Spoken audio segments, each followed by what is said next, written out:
Salut à tous, salut la compagnie du Rhum, Tahiti, Rhum Club Tahiti surtout. Et puis pour ceux qui ne connaissent pas, me connaissent pas, Kevin Changsufat. Je fais partie du Rhum Club Tahiti et j'ai l'habitude de faire des dégustations, soit notées que je poste comme ça sur le Rhum Club, Facebook hein, d'ailleurs, ou bien je fais de temps en temps des vidéos comme ça à l'improviste pour vous faire découvrir des rhums de Tahiti ou d'ailleurs. Voilà. Tahiti, Moorea, Veuve Polynésie française ou des rhums d'ailleurs. Voilà.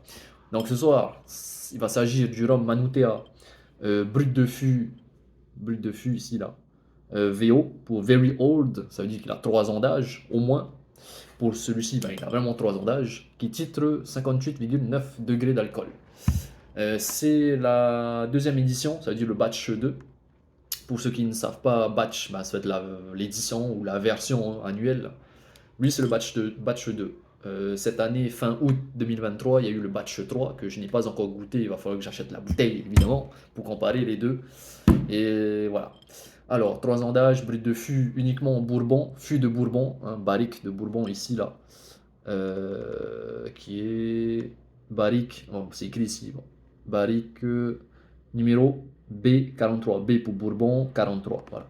Le batch 3 de cette année, ben, c'est barrique B, je ne sais plus combien, voilà. Alors, d'habitude, pour ceux qui ne savent pas, Manutea fait un Manutea 43, VO 43, qui n'est pas du coup un brut de fût, c'est une version réduite à 43 degrés, mais qui n'est pas issue d'une seule barrique. Pourquoi? Alors le 43, l'étiquette elle est noire d'ailleurs, celle-ci elle est bleue très foncée, bleu marine.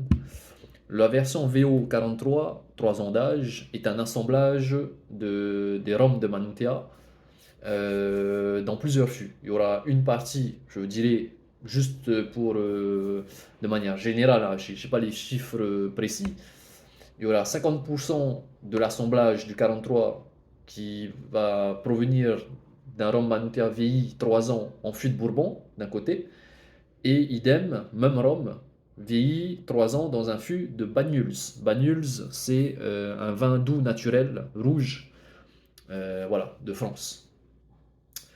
Et puis, au bout de 3 ans, ils font un assemblage des deux, de plus ou moins 50% et 50%, pour donner le Manutea VO 43, qui est super bon d'ailleurs. Pour moi, c'est vraiment l'entrée de gamme pour découvrir la pâte Manutea de manière gourmande. Parce qu'il y a aussi l'ESB qui est l'élevé sous bois. Ça veut dire élevé sous bois, c'est entre 1 à 2 ans. Il n'a pas encore 3 ans. À 42 degrés. C'est bien pour faire des petits vieux, des petits punch, dégustation pure. Juste lui tout seul, ça va. C'est quand même bon, mais c'est trop jeune. Donc le 43, c'est une superbe entrée quoi, chez Manutea. Et puis Manutea a sorti aussi depuis quelques temps déjà, hein, je pense qu'on est à la quatrième sortie cette année du 44. Donc vous allez voir que ça va être le single cask VO 44. L'étiquette elle est mauve. Pour le coup, la différence avec le 43, le 44 est issu d'un seul fût, mais réduit à 44 degrés. C'est pas un brut de fût comme celui-ci, qui n'est pas réduit, ça veut dire ils n'ont pas dilué avec de l'eau hein, pour faire descendre le taux d'alcool. Quoi, hein. Là, c'est un brut de fût embouteillé tel quel à 58,9 degrés. Le single cask 44, c'est entièrement vieilli dans un fût de Banyuls, qui est pour moi, waouh, c'est super top quoi. Ça passe crème, c'est super gourmand, c'est bon. On a les notes de réglisse, de pruneaux, de raisins vineux qui proviennent du fût de Banyuls quoi. Hein. Pour rappel, le Banyuls, ben, c'est un vin doux naturel, donc forcément le rhum au bout de 3 ans, il aura ce marquage et ces notes de vin rouge, de pruneaux, de prunes, et excellent quoi. Alors si on revient à l'essentiel, celui-ci au nez. Les 59 degrés, moi je lui ai dit 59 degrés, ils sont là, mais pas dérangeant parce il y aura ce marquage du bourbon qui vont venir masquer un peu l'alcool et apporter cette gourmandise au nez. Hein. Caramel, vanille, caramel brûlé, je dirais. Euh, on a ces fruits jaunes cuits exotiques, tropicaux. Moi, je dirais qu'on est plus sur Non, on n'est pas sur de la banane, mais on est sur de l'ananas, voilà, de l'ananas, mais pas non plus très mûr, comme on n'est pas sur un profil jamaïcain, quoi. On est sur une banane jeune, ananas, on est sur un ananas jeune, sur lequel on a saupoudré du sucre roux, qui commence à cuire, à se caraméliser. Super top, j'adore, ça donne vraiment un nez gourmand et pâtissier, même. Pâtissier, ouais. Parce qu'on est sur, je dirais pâtissier parce qu'on a presque un cake au caramel avec de l'ananas. J'aurais plus dit banane parce qu'on est sur un fût de bourbon. Parce que le bourbon, il faut savoir que ses notes au nez, c'est basique. Poivre, caramel, vanille, vanille bourbon et cake à la banane. Ça, c'est le profil du bourbon. Donc vous essayez d'imaginer ces notes du bourbon, du fût de bourbon, dans lequel on fait vivre pendant 3 ans du rhum blanc. Eh ben, le rhum blanc, il va avoir ses arômes, forcément. Caramel, bourbon, vanille bourbon. Mais pour le coup, il n'y a pas la banane. On est plus sur un ananas avec du sucre roux. Je dis sucre roux parce ça associe ça au caramel, hein. Voilà, au caramel du bourbon. Poivre doux au nez, tabac blanc, feuille de tabac humide. Je sais pas si je dis humide, c'est parce que là il fait vraiment chaud, il fait humide. Là, au moment où je tourne la vidéo, il fait humide, il fait pas beau. Donc l'air est super humide. Donc ça influence forcément ma dégustation, quoi. Poivre doux, réglisse de Manutea, mais tout en douceur, non dérangeante, parce que tous ces arômes gourmands que j'ai cités viennent adoucir le côté réglissé de Manutea. On va passer à la bouche pour le coup. Ah, ça sent trop bon, quoi.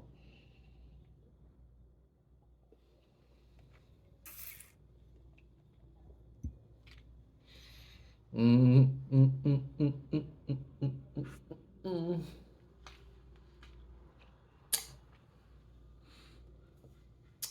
Oh. Oh, ça attaque, quoi, hein. Ça attaque. 59 degrés, ils sont là, ça attaque, ça accroche le palais. On a une, un alcool mordant, quoi, hein, ça accroche. Mais ce n'est pas péjoratif, au contraire, ça accroche le palais. Ce qui fait que ça signifie qu'il y aura une belle longueur, à mon avis.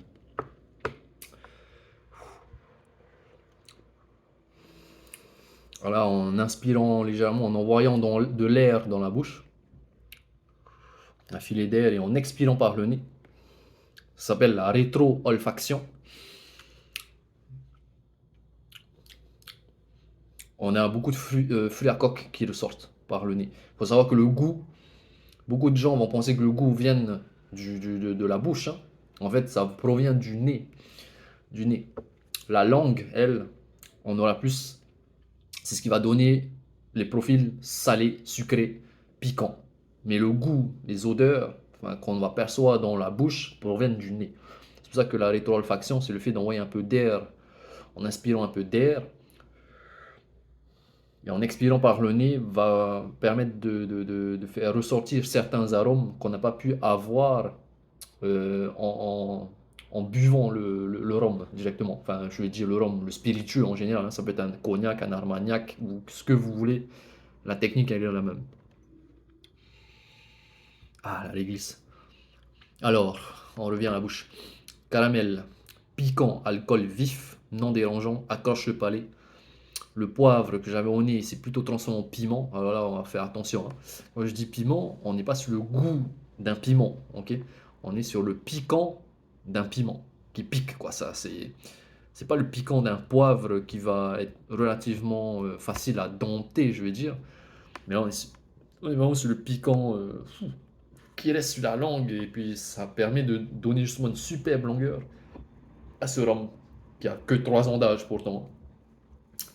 Donc je dirais que en termes de finale, la finale est très longue. On dépasse là, ça fait plus que je sais pas combien de secondes que je parle depuis ma première gorgée.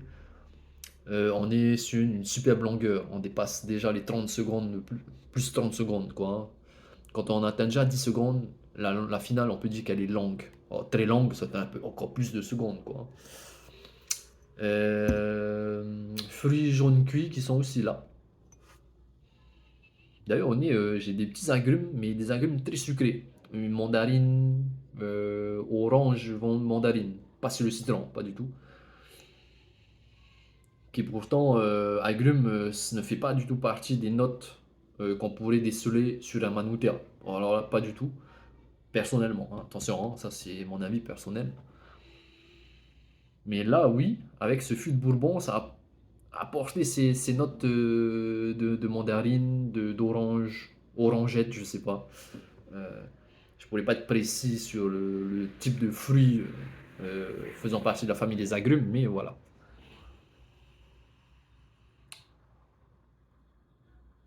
Mm. Ouais. Fruits jaunes compotés, caramélisés. On a ce carbonisé aussi du fût qui vient, un côté noir, je dis. Côté, c'est un aspect noir que le rhum, ici là, a pu obtenir du fût. Il faut savoir qu'un fût de Bourbon, pour faire du Bourbon, il faut que le fût soit superbement, enfin c'est carbonisé dans le processus, dans le cahier des charges d'un Bourbon, le fût est complètement carbonisé de l'intérieur. Et puis après ils mettent le whisky blanc, hein, donc l'eau de vie, hein, ils mettent dans le fût et puis ils laissent pendant des années à vieillir quoi. Une fois qu'ils sortent le Bourbon, ils embouteillent, le fût est soit gardé ou, enfin rarement gardé, mais plutôt revendu sur le marché d'occasion pour ceux qui font du rhum, quoi, pour faire vieillir le rhum. Et voilà. Donc là, oui, j'ai ce côté carbonisé fumé qui ressort. D'ailleurs, même au nez, hein, ça on le ressent un peu, ce côté petit fumé là. Agréable, je trouve. Et voilà.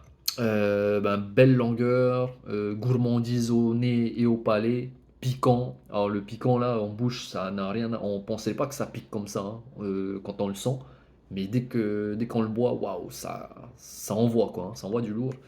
Pour moi, un des bruts de fût super bon marche, rapport qualité-prix pour le marché local.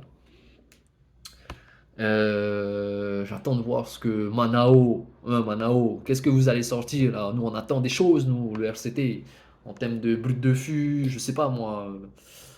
Voilà. Le Tamouré nous ont sorti une cuvée Hélène, une cuvée David, c'est avec des degrés relativement élevés. Maintenant, Manao, on attend. Mais on va être patient. Voilà. Je sais qu'il y a des choses qui se trament. J'ai entendu dire qu'il y a des choses, hein. Et voilà, il n'y a plus qu'à être patient.